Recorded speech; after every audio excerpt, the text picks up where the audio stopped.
guys, I made banana bread last night. I made banana bread. This is the very first time I made banana bread. It is edible and I was very careful with my baking soda. And what are my toppings? It's chocolate and almonds. I can be a baker. This is my first time. Yeah. I made it. Actually, ang random lang nito. Kagabi kasi ginawa ko siya. Tapos, I was watching TikTok videos. And then, parang nag-bake ako niya mga 11 na yata. 11 p.m.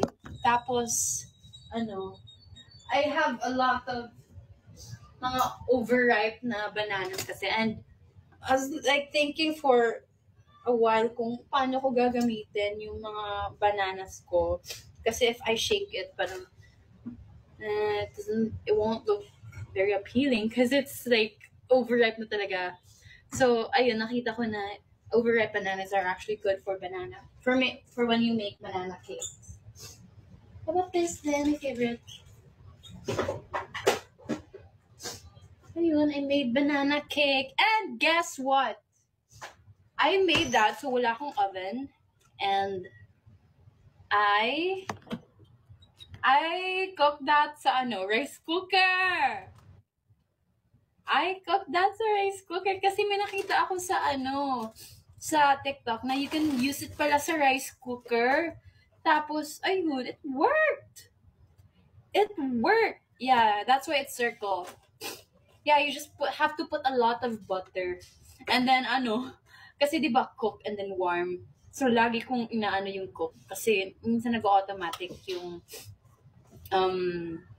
na mag-warm. Sa panahon ng pagbabago, andito ako tapat na nagtataguyod ng edukasyon. May pamaman ako'y edukasyon Pilipino. Wow! Oh, sorry. Nakita to ng teacher namin. Maloy in her actress era. Sino yan? Ay, look, feeling. Oh, Char. Oh, kanwari. La! Tapos ito yung nag-grade view guesting kami. Oh, di ba? Kunwari. Wow. Oh, ala. The way that I hold it, why? What about it? How are you supposed to hold it ba? You're supposed to hold it like this. Ngayon lahat nakikisayaw na rin sa song namin Salamin, Salamin, mag-inubag sa dati namin mga kanta. Kaya punong-puno yung saya sa puso namin. Judge niya ako, no? Guys, huwag niyo natawagin akong tita, guys. Don't call me tita na. Do you know why? I cannot be a tita anymore. Because we had a meeting. I don't want to say what kind of meeting, but it's an exciting meeting that we had. So, ayun, we had a meeting. Tapos, kinalata ko ni Ate Jobs. Sabi niya, Aya, I know you, tinatawag ng tita, but don't embrace too much. Hindi, parang yung thought is parang wag ako masyado magdual sa pagkatita ko kasi nakakatanda siya for me. I have to stay freshy and youthful, guys. Stop calling me tita. Call me baby. Feeling. Stop calling me tita. Come here, baby. Yuck, cringe. Ew. No. Girly. Yun. Girly na lang. Girly. Bukang ng baby dun mo ba? Well, don't call me tita, but your mommy. Yuck! Ayoko. Erase. Yuck. Cringe na yuck. May 424 pa naman namin. Erase. Yuck. BBQ. Ano na lang, call me girly. What's up, girly? Yuck, erase to. Uy, yuck. Ew, cringe ba ito, uy? Ew. Who am I?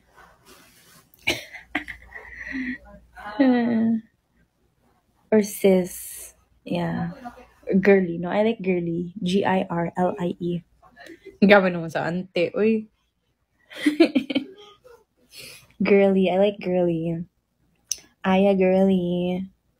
Ayun. Call me that. Yeah. And na-call out din yung fashion ko daw. Kasi minsan daw I dress like a tita.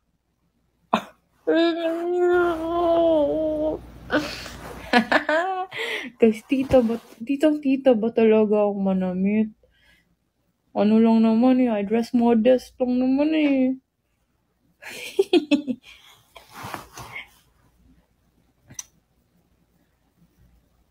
Di kasi ako maano. Kasi ano mo yung, ano ba fashion ng Gen Z ngayon? Di ba mga crop top? Tattered pants? Or, ano, malaki na pants? Gen Z man, uy. Sige, mag-ano na ako. Hala, you'll see me crop top na may buslot-buslot ba?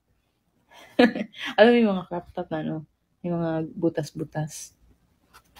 Tapos ano ba mga, so may print, baby girl. Tapos ano, yung jeans, yung pants ko is yung hindi bell bottoms. Flare pants. Flare pants. Ano ba uso ngayon? Tapos shoes ko. Ano ba? Ano bang uso na ngayon? Jordan. Tapos yung hair ko is, ano ba hair ng Gen Z, guys? Braided.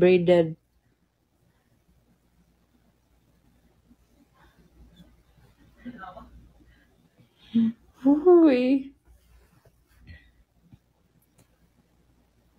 Hindi, I will stick to my Gabi naman yung tita. Uy, tita ba talaga ako? Kasi, well, actually, kasi manamit ako very like very parang, alam mo yung parang may meeting lagi.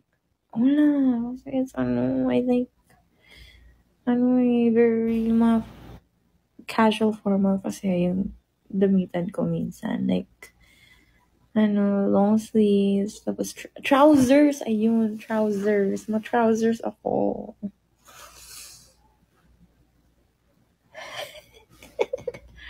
Next time, magugulat ako, na ako. Naka-crop top na may butas-butas.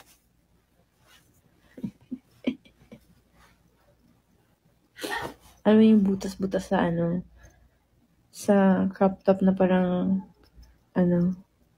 na parang, kinit-kitan si Ilaga ba?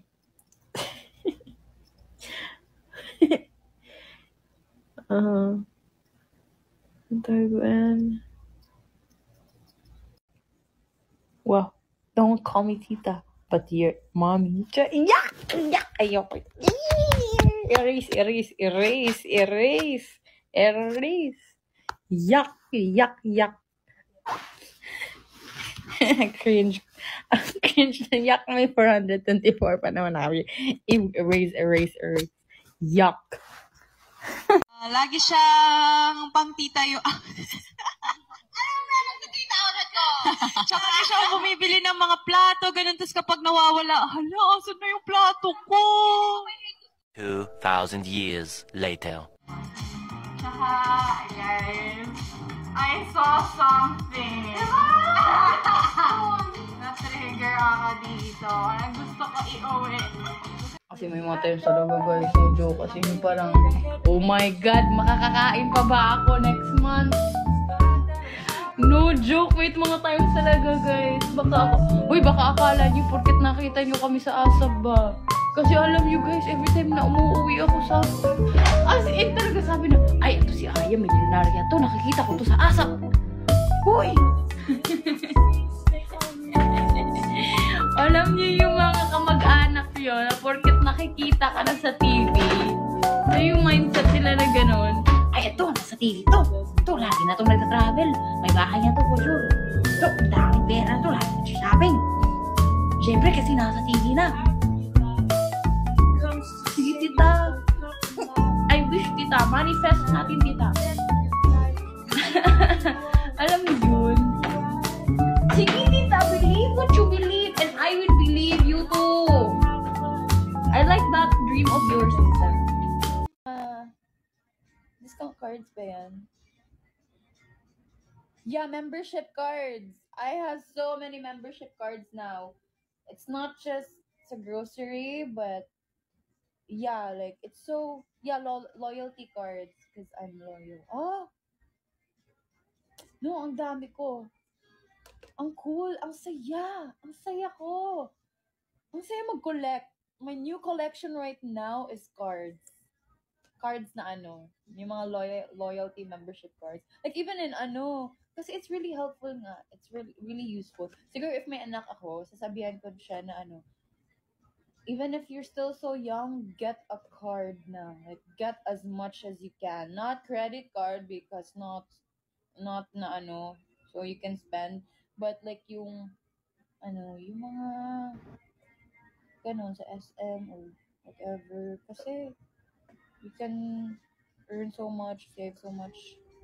Tapos, you earn coins pa, tapos magagamit mo. Kasi even if like,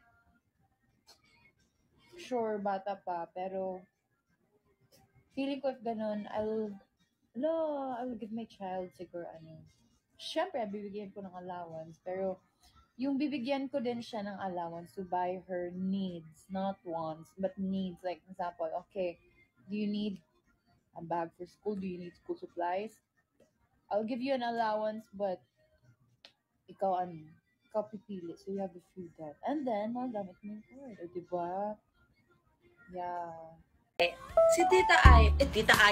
Nakita ko kasi itong plate si Tita Aya. Diba? Sorry. Si Ate Aya. Si Ate Aya. Well, tita ko na rin naman siya. Siya soft. She's a soft girl. Kabalik na lang siya ni Ate Jo na sobrang bungangera. Si Ate Aya, siya, soft-spoken siya, ganun. So, mostly kapag may problema, parang sa kanya ako, isa siya sa mga unang members na nilalapitan ko. Like, hindi naman siya laging una na sinasabihan ko about my problems, pero isa siya. Kasi nga kahit na anong topic, I'm comfortable na sabihin sa kanya, like, about family, about Bini, about ganun, eme-eme. Ganun siya ate. Rin siya, super adventurous niya kasi, diba? Super adventurous niya, Ate Aya. So, ang dami kong na-experience because of her. Ang dami niyang, sino yung una? Siyempre sa Ate Kulit. I mean, ang dami niyang alam sa mundo at the age of 22. 22? At the age of 22. So ayun, so habang bata pa lang ako, ang dami ko nang na-experience because of her good things and bad. Pero okay lang yung part naman yun ng buhay. Grabe naman sa ang tanda. Hindi siya matanda. Matanda lang siya sa amin. Masyado lang Hindi. Boy, baka ma-offend naman yung iba. Oo, yung adult. Ayun pa ba? Paano ba si Ate Aya? Kasi Ate Aya super G sa lahat. Like, if TikTok, alam mo yun, G siya, kahit tapos, ano pa ba yung mga G siya na mag-try na iba't ibang food, G siya na mag-try, mag-ganito, mag-ganyan, ganun. So, she's fun to be with. Ate Aya, yeah. Hindi siya KJ, ayan. Kasi may mga ibang KJ eh. Charot lang. Walang KJ sa Bini. Minsan lang. Ayan. Yun lang naman. Sabi nga niya sa'yo, ang contagious daw ng love mo. Compliment ba yun? Thank you, Ate Aya. Ikaw din. Contagious yung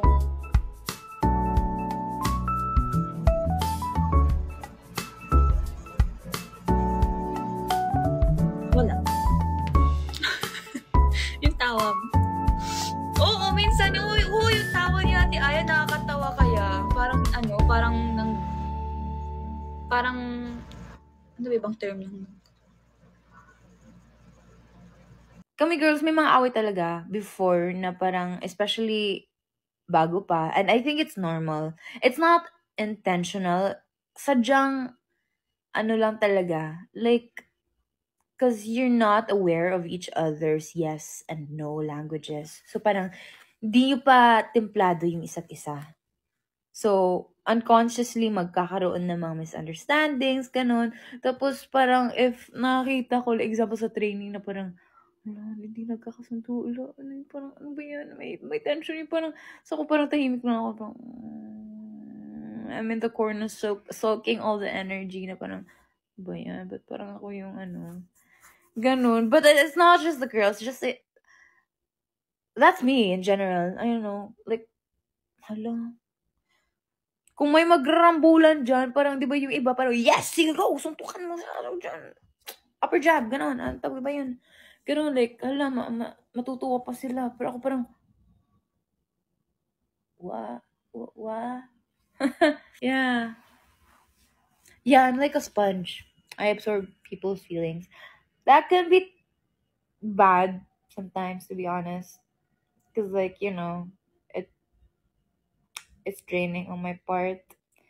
How do I control it, though? I try sometimes to, you know, the art of not caring and just let it be. I can at times, but like it bothers me na parang it and then it makes me feel guilty na parang, oh my god, I could have done something. Why am I not doing it? Why am I not doing anything about it? Why am I just looking and staring and just standing there, not doing anything? Alam mo yun, parang, ako ba? Beanie adulting era. Aww! Alam mo, minsan, like, example, pag may birthday, tapos, or like, may mga gatherings kami, tapos ang saya na, tapos sabi namin na parang, hala, ngayon parang tayo muna nagkakaraoke, gano'n, or like, nag-sing along, tapos in the future, like, how many years, dala na natin mga anak natin. Tapos, like, meron ng mga, ang tawag doon, mga tumatakbo, gano'n, parang, mama, na-feel namin yan, yung kay Ling. Alam mo yun, yung parang, kasi parang bata din silang tumatakbo kahit saan. Pero that's so far pa, ha? That's so far. Baka kayo naman, baka ano. Gano'n naman talaga ang life. Yes, tama siya. Mga ano pa, guys, mga 50 years. Tagal. Wag naman. I want now. Ay! Ayoko muna. Lord, wag muna, bini sa ta ba? Bini sa ta, di sa ta maginang. Bini muna, bini aya, not ginang aya, okay. Ang saya. Alam mo yun, ang saya siguro pag nasa ganong stage na kami, no? Kasi, I think na we started out as mga teens. Kasi ako teens din ako eh. Teens ako dati. Tapos, I started out, I was 18. And then, ever reached to that point, parang, wow, we've grown so much. Minsan nga, parang pag kami, nagtitipon-tipon, tapos, sharing kami ng mga secrets. No, but, nag-uusap lang kami, kwentuhan, like, na-miss ko tuloy Beanie House. Like, as in, like, there's, example, after training, tapos si Joanna, girls, pasok sa kwarto. Tapos, pasok lahat sa kwarto, tapos cozy lang kami, nakahiga sa floor, whatever, sa bed, gano'n, tapos chikahan lang. Alam mo ba, ganito, yung ganito nangyayari sa akin, gano'n. What are your thoughts about mga gano'n? Tapos, biglang mahihirat na girls, we're growing! Ganon. Kasi, kahit lang chinichika together. Yeah. Malate kayo bukas, this is the sign. Make one now. Para when you go to school, you have a reason, you have an excuse. Oh, Arceta, why are you late? Miss, this is the reason, miss. This is why I'm late. O, diba? Tapos maintindihan nila, it's okay, Arceta. It's okay, Miss Arceta. You are trying to be healthy. You have a valid excuse. Diba? Uy, ganun tawag. May teacher ako, ganun tawag. Ay, hindi lang talaga isang teacher, but most teachers. Oh, Miss Arceta, turn on your camera. Arceta, why can't I not hear you, huh? Ganun. Ganun din sa online. Yung online class ako. Oh, Miss Arceta, why can I not hear you? Can you turn on your mic? Miss Arceta, where are you? Why are you in ano? What is that? You are in Times Square? What are you doing? You have class. There was a time we were in New York and then as in nag-shoot tapos yung girls nakaganon din. So kami wala na sa frame. Hi, Miss!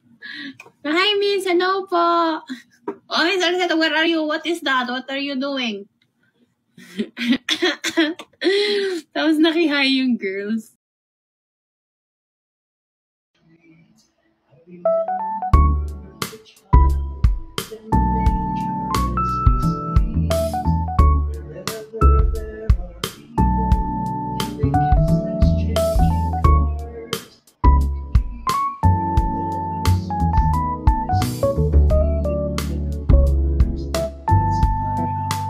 Parang si Ate Ayo yung type ng tao na willing to sacrifice kahit para sa taong mahal niya.